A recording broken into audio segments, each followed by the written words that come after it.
Assalomu alaykum hammaga. Bizda Spark 125 bunda bo'lib turgan muammo. Xo'p, ABS bo'yicha muammo bo'lgan. ABS chiroq yonib qolgan. Tekta joylarga borishganda ABS datchik qo'yib ko'rishgan, shunda ham bo'lmagan. Oxiri bizga jo'natishdi.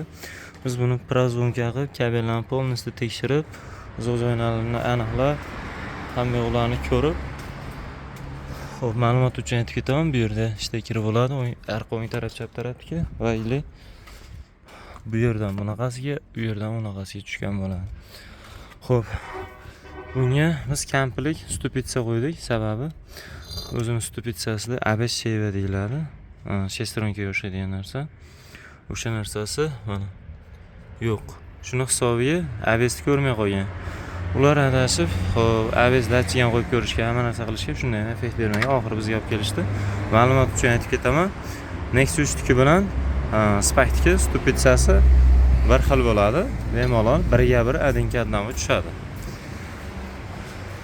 Bo'lsa, endi bitta kompyuterda tekshirib qo'yamiz. Chap tarafda. Chap taraf mana sanadi.